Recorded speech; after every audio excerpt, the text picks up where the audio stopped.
नमस्कार दोस्तों, मैं अवनीश आपका फिर से एक नई वीडियो के साथ स्वागत करता हूं। तो कैसे आप सभी? आई होप आप सभी बहुत अच्छे होंगे। दोस्तों, फ्रेंच रेवोल्यूशन, फ्रांसीसी क्रांति, जिसके बारे में आज बात करने वाले हैं। फ्रांस के इतिहास में जो राजनीतिक और सामाजिक उथल-पुथल के साथ आमूल परिवर्तन की अवधि रही वह 1789 से 1799 तक की। तब नेपोलियन बोनापार्ट ने फ्रांसीसी साम्राज्य के विस्तार के साथ कुछ अंश तक क्रांति को आगे बढ़ाया। क्रांति के कारण राजा को गद्दी से हटाया गया और नए गणतंत्र की स्थापना हुई। फिर नेपोलियन बोनापार्ट की तानाशाही स्थापित हो गई, जिससे इस क्रांति ने आधुनिक इतिहास की दिशा बदल दी और पूरे विश्व भर में राजतंत्र का हाथ होना शुरू हो गया और नए गणतंत्र एवं उदार प्रजातंत्र बनने लगे। महापरिवर्तनों ने पाश्चात्य सभ्यता को हिला दिया था। इस क्रांति ने पूरे फ्रांस को नहीं बल्कि पूरे यूरोप के जनजीवन को उथल-पुथल कर दिया था। फ्रांस की क्रांति को विश्व के इतिहास में द स्टोन ऑफ मील कहा जाता है, मील के पत्थर के नाम से जाना जाता है। इस क्रांति के साथ ही पूरे अन्य देश भी स्वतंत्रता चाहने लगे। अन्य देशों में भी राजशाही से मुक्ति का वातावरण बनने लगा। एशियाई देश भी राजशाही में निरंकुशता के खिलाफ वातावरण तैयार करने लगे। दोस्तों, आज बात करने वाले फ्रेंच रेवोल्यूशन के बारे में, तो बने रहिए वीडियो में अंत तक। मैं उम्मीद करता हूं वीडियो आपको अच्छी लगेगी। वीडियो थोड़ी लंबी जरूर होने वाली है, लेकिन मैं आशा करता हूं वीडियो आपको अच्छी लगे। तो चलते आगे कुछ फैक्ट के साथ।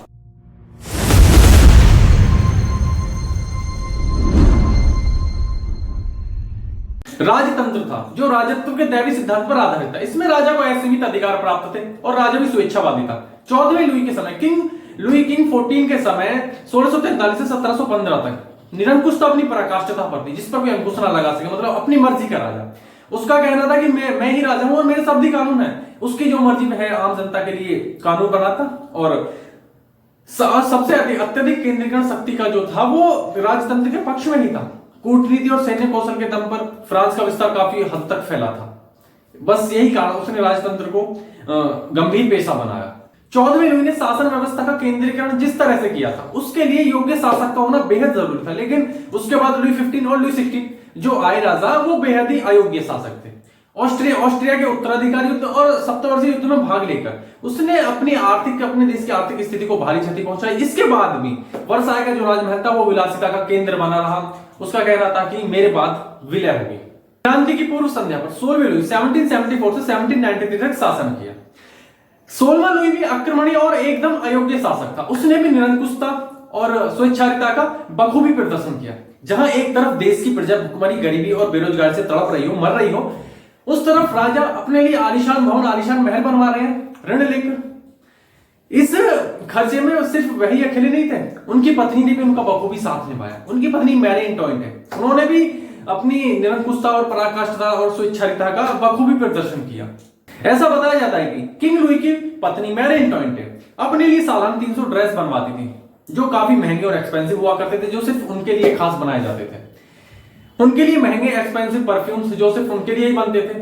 और बताया जाता है उन्होंने अपने सर पर, अपने बालों पर पानी के जहाज का डिजाइन बनवाया हुआ था, जो कि आज के लोग भी ऐसा नहीं करते। उन्होंने एक गार्डन बनवाया अपने महल के सामने, जिसमें लैंडस्केपिंग भी की गई थी, जो पेरिस से 20 किलोमीटर दूर स्थित है। अब सोच सकते हैं जहां पर एक तरफ प्रजा आर्थिक संकट से जूझ रही है, राज्य जूझ रहा है, दिवालियेपन पर है, वहां पर एक रानी ऐसे शौक कैसे कर सकती है। बताया जाता है कि मैरी एंटोइनेट विश्व इतिहास की सबसे अय्याश महिलाओं में से एक है, वो नंबर 1 पर आती है। एक बार की बात है कि जब फ्रांस की जनता भूखमरी से मर रही थी और जुलूस निकाल रही थी रोटी के लिए, तब उन्होंने सुझाव दिया मैरी ने कि अगर इनके पास रोटी नहीं है तो ये केक क्यों नहीं खाते। तो उसे जनता की परेशानी की जरा भी समझ नहीं थी। ऐसी थी किंग लुई की मैरी एंटोइनेट। दोस्तों, अब देखते हैं इसका मेन टॉपिक वीडियो का। फ्रांस में लोगों को 3 स्टेट में बांटा गया था। जैसे कि इंडिया का कास्ट सिस्टम, जैसे ब्राह्मण, क्षत्रिय, वैसे शूद्र, दलित आते हैं, कुछ इसी तरह फ्रांस का भी सिस्टम था। उस वहां पर 3 स्टेट थी। फर्स्ट स्टेट में आती थी नोबिलिटी, जहां पर उच्च पदाधिकारी आते थे, जैसे राजा, पादरी, चर्च के। सेकंड नंबर पर थी क्लैगरी, जिसमें व्यापारी, लेखक, वकील, कुलीन वर्ग आता था, मतलब एक। और थर्ड थे जो सबसे ज्यादा थे और सबसे नीचे थे थर्ड स्टेट वाले पेजेंट क्लास, जिसमें किसान और गरीब व्यक्ति आते थे, जिनकी संख्या सबसे ज्यादा थी 98%। दोस्तों, अब बात करते हैं प्रथम स्टेट के बारे में। प्रथम स्टेट में पादरी आते थे, जिसमें 2 वर्ग थे, एक तो उच्च वर्ग के पादरी और दूसरे निम्न वर्ग के पादरी। जो उच्च वर्ग के पादरी थे इनके पास अपार धन था, ये एक टैक्स नाम का कर वसूलते थे और ये सभी करों से मुक्त थे, इन्हें कोई कर नहीं देना पड़ता था। इसीलिए एक शानो शौकत और विलासीपूर्ण जीवन व्यतीत कर रहे थे। देश की जमीन का 5वां भाग भी चर्च के पास था और ये चर्च की संपदा का भी प्रयोग कर रहे थे। इस तरह इनका जीवन भ्रष्ट, अनैतिक और विलासीपूर्ण था। दूसरे थे निम्न वर्ग के पादरी। ये चर्च के सभी धार्मिक कार्यों को पूरा करते थे, संपादित करते थे। इनके जीवन जीने का तरीका बहुत ही सामान्य था। ये बहुत ईमानदार थे और ये जनसाधारण की तरह ही जीवन व्यतीत करते थे। ये जनसाधारण के प्रति सहानुभूति रखते थे। ये उच्च वर्ग के पादरियों से घृणा भी करते थे और इन्होंने क्रांति के समय क्रांतिकारियों को अपना समर्थन भी बखूबी दिया था। द्वितीय स्टेट है कुलीन वर्ग। इसमें कुलीन वर्ग आता था। इसमें चर्च, न्यायालय आदि महत्वपूर्ण पदों पर इनकी नियुक्ति की जाती थी। प्रशासनिक पदों पर नियुक्ति और किसानों से कर वसूला जाता था। रसूल और लुई 14 के समय इनसे इनके अधिकार को छीन लिया गया था, इनको वंचित कर दिया गया था। लेकिन लुई 15 और 16 के समय इन्होंने अपने अधिकारों को पुनः प्राप्त करने का प्रयास किया और द्वितीय स्टेट में भी आर्थिक स्थिति के अनुरूप उच्च और निम्न वर्ग हुआ करते थे। तो तीसरा था जिसमें जनसाधारण लोग आते थे, इससे संबंधित था। इन्हें कोई विशेष अधिकार प्राप्त नहीं था। ये मध्यम वर्ग के लोग जैसे शिल्पी, व्यापारी, किसान, मजदूर ये आते थे और बुद्धिजीवी लोग आते थे। इस वर्ग में भी भारी असमानता थी। इन सभी वर्गों में अपनी अपनी समस्याएं थी। इस वर्ग असमानता और सामंतों और चर्च के उच्च पदाधिकारियों से घृणा करते थे। इस वर्ग में काफी लोगों के पास धन था और योग्यता भी थी, लेकिन समाज में प्रतिष्ठा नहीं थी। इनकी मांग थी कि बुराई को दूर करने के लिए मेरी आवाज सुनी जाए। फ्रांस में किसानों की संख्या सबसे अधिक थी, जहां पर 2 करोड़ उनकी संख्या थी और सबसे ज्यादा अर्धकृषक और बंधुआ थे। किसानों की संख्या सर्वाधिक थी और उनको राज्य, चर्च और अनेक जमींदारों को कर देने पड़ते थे और सामंतों का अत्याचार भी सहन करना पड़ता। किसानों के असंतोष का सबसे बड़ा कारण सामंतों द्वारा अत्याचार, कष्ट और पीड़ा ही थी और इस सब पर राजतंत्र सब कुछ देखते हुए भी चुप था। फिर इस सब को देखते हुए किसानों को खुद को ही क्रांतिकारी के रूप में बदलना पड़ा। क्रांतिकारी के रूप में परिणत हो गए और उन्हें सिर्फ क्रांति के लिए एकमात्र संकेत की आवश्यकता थी। तो मध्यम वर्ग में शिक्षक, साहूकार, व्यापारी, वकील, डॉक्टर, लेखक आते थे। इनकी आर्थिक दशा फिर भी ठीक थी, लेकिन तत्कालीन राजनीतिक, सामाजिक और आर्थिक स्थिति के प्रति आक्रोशित थे। इन्हें कोई राजनीतिक अधिकार, पद प्राप्त नहीं था और पादरी और कुलीन वर्ग का जो व्यवहार था इनके प्रति वो भी अच्छा नहीं था। कुलीन वर्गों की सामाजिक श्रेष्ठता से घृणा करता था और राजनीतिक व्यवस्था में परिवर्तन कर अपने अधिकारों को पुनः प्राप्त करने के लिए इच्छुक थे। बस यही कारण था कि फ्रांस की क्रांति में इनका महत्वपूर्ण योगदान रहा। इन्होंने क्रांति को नेतृत्व प्रदान किया। पूर्व के वाणिज्य व्यापार के कारण इस वर्ग ने काफी धन अर्जित किया और फिर सामंतियों ने इन पर कई तरह के प्रतिबंध लगाने शुरू किए। सामंती वातावरण उनके व्यापार के बीच में आ गए, जगह जगह चुंगी देनी पड़ती और प्रतिबंध लगने शुरू हुए। इसी कारण यह वर्ग अपने व्यापार व्यवसाय के लिए एक उपयुक्त वातावरण चाहता था। इसीलिए उन्होंने क्रांति को नेतृत्व प्रदान किया और इसी तरह कहा जा सकता है कि फ्रांसीसी क्रांति फ्रांसीसी साम्राज्य में 2 परस्पर विरोधी गुटों के संघर्षों का परिणाम थी। एक तरफ राजनीतिक दृष्टिकोण से प्रभावशाली वर्ग, दूसरी तरफ आर्थिक दृष्टि से प्रभावशाली वर्ग थे। लेकिन देश की राजनीतिक और सरकार में प्रभुत्व कायम करने के लिए इन 2 वर्गों में संघर्ष अनिवार्य था। इस तरह 1789 की फ्रांसीसी क्रांति फ्रांसीसी साम्राज्य में असमानता के विरुद्ध संघर्ष थी। फ्रांस की आर्थिक अवस्था संकटग्रस्त थी। राज्य दिवालियापन पर पहुंच गया था, देश दिवालियापन पर पहुंच गया था और लुई 14 के लगातार युद्धों के कारण शाही कोष भी खाली हो गया था। उसकी मृत्यु के बाद लुई 15 ने ऑस्ट्रिया के उत्तराधिकार युद्ध और सप्तवर्षीय युद्ध में भाग लेकर अपने राजकोष पर बोझ और बढ़ा दिया। अंततः इसके बाद लुई 16 ने अमेरिका के स्वतंत्रता युद्ध में भाग लिया और अपने देश की फ्रांस की आर्थिक स्थिति को बिल्कुल जर्जर बना दिया। सम्राट सामान्य था और उसके परिवार पर अत्यधिक राशि खर्च की जाती थी। वर्साई का राजमहल राजकोष की लूटपाट का साधन बन गया। दूसरी तरफ कर प्रणाली जो असंतोषजनक थी और विशेष अधिकारियों के कारण संपन्न वर्ग था वो कर मुक्त था। संपन्न वर्ग बिल्कुल कर नहीं देते थे। सिर्फ एकमात्र किसान जो आर्थिक स्थिति से बेहद कमजोर थे वो ही सबसे ज्यादा कर अदा कर रहे थे, हद से ज्यादा। इसी तरह राजकोष की स्थिति अत्यंत शोचनीय हो गई और फ्रांस में सरकार आय के अनुसार व्यय खर्च करने के बजाय व्यय खर्च के अनुसार आय को निश्चित करती थी। ऐसी फ्रांस की सरकार हो चुकी थी। राज्य जो था वो ऋण के तले दबता चला गया। मूलधन की तो बात दूर, वो ऋण चुकाने में असमर्थ थे। इसी कारण फ्रांस जो था वो दिवालियापन की स्थिति में बिल्कुल पहुंच चुका था। फिर लुई 16 ने तुर्गेनेकर जैसे वित्तीय सलाहकारों से सलाह लेकर आर्थिक संकट को दूर करने का प्रयास किया, लेकिन वो उन सुधार प्रयासों को लागू नहीं कर सका क्योंकि जो विशेष अधिकार प्राप्त वर्ग था उन्होंने अपने ऊपर कर लगाने से साफ साफ मना कर दिया। और फिर विशेष अधिकार उन्मूलन के प्रस्तावों को पारित करने के लिए उन्होंने स्टेट जनरल की बैठक बुलाई, जो कि 175 सालों के बाद अब हो रही है, जो 175 साल पहले हुई थी और अब होने जा रही है। स्टेट जनरल की बैठक को क्रांति के आगमन का सबसे महत्वपूर्ण कारण माना जाता है। इसीलिए तत्कालीन आर्थिक दुर्दशा को भी फ्रांस की क्रांति का सबसे महत्वपूर्ण कारण माना जाता है। फ्रांसीसी क्रांति में दार्शनिकों की भूमिका के संदर्भ में 2 मत सामने आते हैं। पहला तो कि दार्शनिकों ने क्रांति की परिस्थितियों को उत्पन्न करके जन्म देकर क्रांति को उत्पन्न किया। दूसरा क्रांति या सिरोध वो तो उस समय के राष्ट्रीय जीवन की दोषों तथा सरकार की भूलों में से था। इसी तरह दार्शनिकों ने क्रांति उत्पन्न नहीं की, लेकिन किसी भी मत पर निर्णय लेने से पहले दार्शनिकों के विचारों को समझना और क्रांति के साथ उनके संबंधों को समझना बेहद जरूरी है। लुई 16 के आते आते उसके काल तक आते आते फ्रांस की वित्तीय अवस्था ऋणों में डूब चुकी थी। अमेरिकी स्वतंत्रता संग्राम ने फ्रांस के दिवालियेपन पर मोहर लगा दी और इस तंगी को दूर करने के लिए विशेष अर्थशास्त्रियों का सलाहकारों की सहायता ली।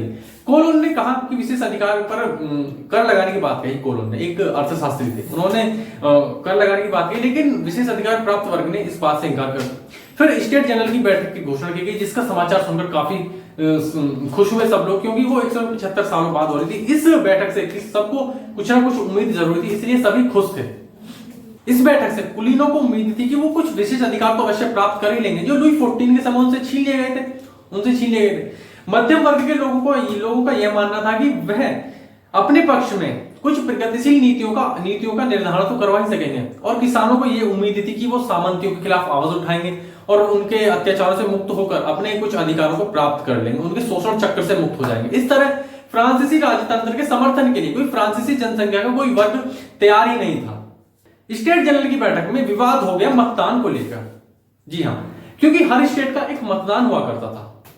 प्रथम स्टेट और द्वितीय स्टेट हमेशा मिल जाते थे और तृतीय स्टेट अकेला पड़ जाता, इसलिए वो हार जाता, और इसी के कारण उनमें विवाद हो गया, क्योंकि हर स्टेट का सिर्फ एक ही मत था, ना कि हर इंसान का एक मत। इसी के चलते वहां पर स्टेट जनरल की बैठक में विवाद हो गया।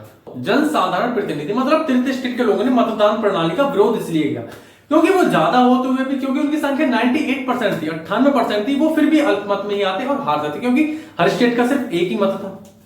तृतीय स्टेट के लोग चाहते थे कि तीनों वर्गों के प्रतिनिधि एक साथ बैठकर बहुमत के साथ निर्णय ले, लेकिन पादरी वर्ग और कुलीन वर्ग जो थे वो अलग अलग बैठक चाहते थे। इसी को देखते हुए तृतीय स्टेट ने स्टेट जनरल की बैठक का बहिष्कार कर दिया और समस्त राष्ट्र को प्रतिनिधि मानते हुए राष्ट्र सभा के रूप में घोषित कर दिया।